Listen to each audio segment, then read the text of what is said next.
भाभी, इतने दिनों बाद तो आप मायके से आई हो और उसमें भी आपने एक भी बार हमसे खाना बनाने से पहले पूछना जरूरी नहीं समझा। जाइए, अब आप ही इस खाने को खाइए। अंजलि, ये तो पनीर की सब्जी है, सभी को अच्छी ही लगती है, इसीलिए मैंने बना ली। तुम इतना गुस्सा मत करो, अगर नहीं खाना है तो मुझे बता दो, मैं कुछ और बना दूंगी। बना दूंगी नहीं, बनाना ही होगा। आपको हमारे ऊपर छोड़कर माँ तो गांव चली गई। जानती हो भाभी, आपके पीछे माँ हम बहनों को उनकी पसंद के ही पकवान बनाकर खिलाती थी। मतलब ये कि भाभी अब से आपको रोजाना हम बहनों की पसंद का खाना बनाना होगा। माँ जब तक गांव गई हुई है तब तक आपकी ही जिम्मेदारी है हमारे काम करने की और हमारा ख्याल भी रखने की।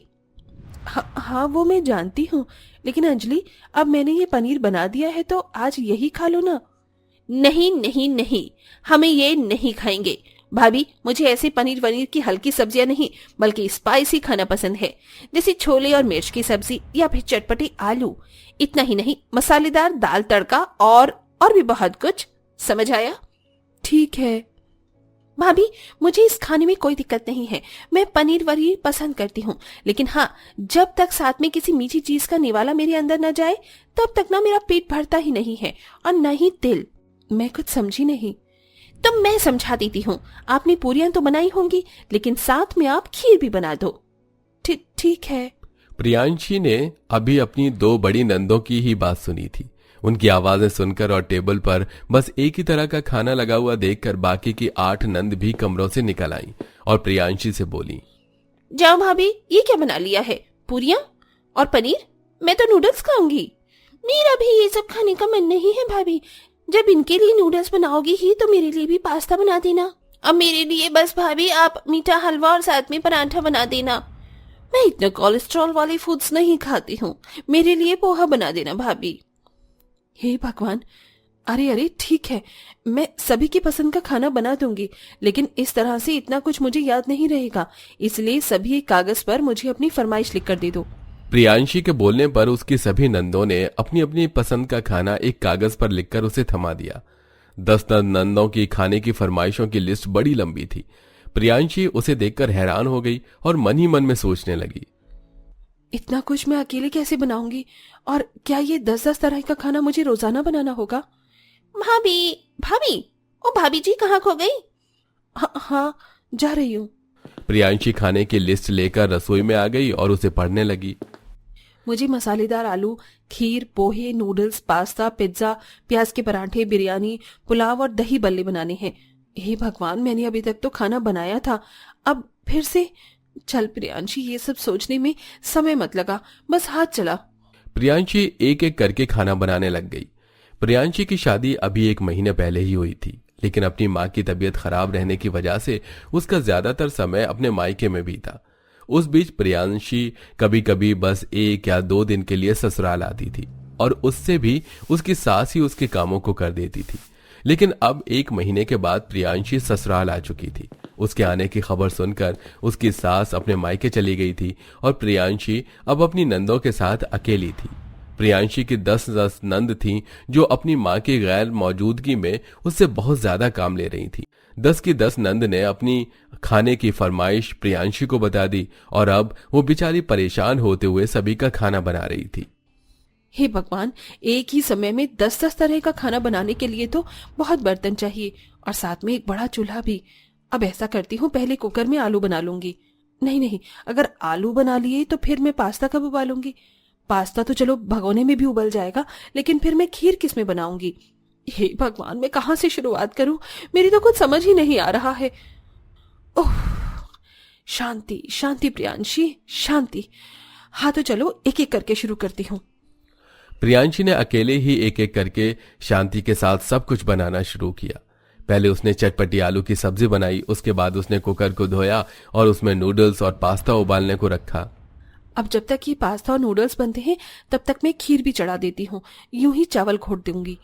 प्रियांशी ने खीर भी गैस पर रख दी। एक तरफ पास्ता उबल रहा था। पास्ता उबालने के बाद उसने उसे पकाया और नूडल्स को कढ़ाई में बनाया। जब नूडल्स भी बन गए तो उसने उसी कढ़ाई में पोहे बनाए और एक अलग जगह उसने खीर बनने को रखी हुई थी। अब सारी तीखी चीजें लगभग पक चुकी हैं, तो अब कढ़ाई को धोकर इसमें हलवा और पराठा बना लूंगी। सब कुछ तीखा बनाने के बाद उसने फिर से कढ़ाई को धोकर साफ किया और फिर उसमें सूजी का हलवा और साथ में पराठा बनाया। बेचारी प्रियांशी इन सब में इतनी ज्यादा थक गई थी कि उसने अपनी नंदों को खाना खिलाने के बाद खुद भी खाना नहीं खाया। चलो अच्छा है कि काम खत्म हुआ। प्रियांशी ऐसे बोलकर कुछ देर को सो गई। शाम को उसने अपनी नंदों को वही खाना दिया और शाम के काम निपटाए। और शाम को जब उसका पति और ससुर काम पर से आए तो उसने उन्हें वही पनीर की सब्जी दी जो उसने सबसे पहले बनाई थी। अरे वाह प्रियांशी, तुमने पनीर तो एकदम लाजवाब बनाया हुआ है। शुक्रिया। प्रियांशी बस एक ही तारीफ से खुश हो गई। अब रोजाना ऐसे ही होता था।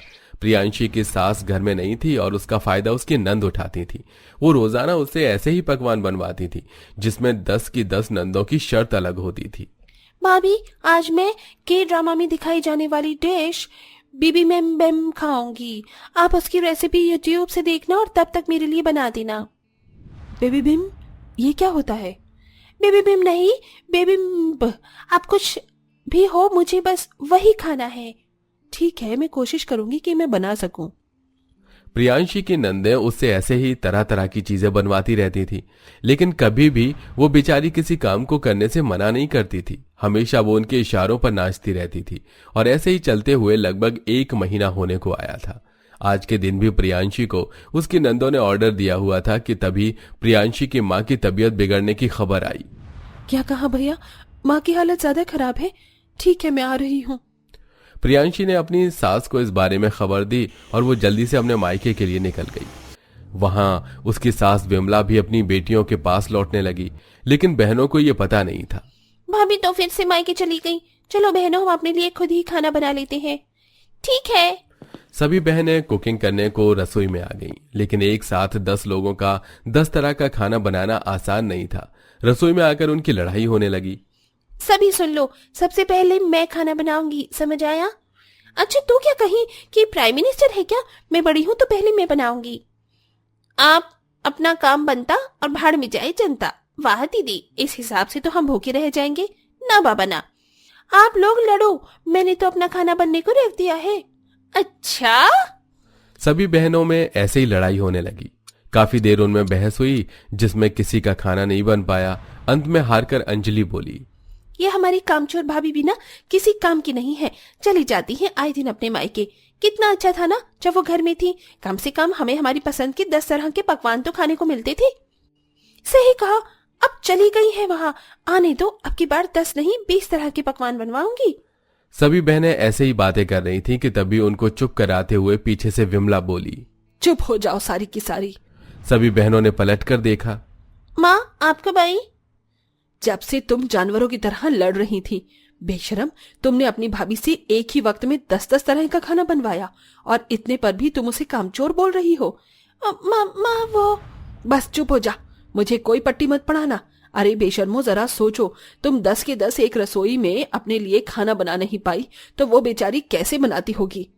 माँ, आप उनकी इतनी साइड क्यों ले रही हैं? वो तो इस घर की बहू है, बेटी नहीं। बेशक बहू है, लेकिन किसी घर की तो वो बेटी भी है ना। जरा सोचो, कल को जब तुम्हारी शादी होगी तो क्या तुम ऐसा ससुराल चाहोगी जहां बहू बेटी में भेद किया जाए? नहीं ना। तो सबसे पहले उस भावना को अपने अंदर से खत्म करो, क्योंकि जैसा तुम दूसरों को देते हो वही लौटकर तुम्हें भी मिलता है। समझ आया? विमला की बात सुनकर सभी बेटियों का सर शर्म से झुक गया, लेकिन उन्हें सीख भी मिल गई थी। विमला ने उन सभी के लिए बस एक ही तरह का खाना बनाया जिसको सभी ने बिना शिकायत किए खा लिया। ऐसे ही जब प्रियांशी मायके से लौटी तो उसकी नंदों ने उससे भी अच्छा बर्ताव करना शुरू किया। अब वो उससे भी 10-10 तरह का खाना नहीं बनवाती थी और अब सब कुछ ठीक हो चुका था। तो दोस्तों, क्या आपको भी इन 10 नंदों की तरह अलग अलग तरह का खाना खाना पसंद है? अगर हाँ, तो वो किस तरह का? अपना जवाब हमें जरूर बताइएगा।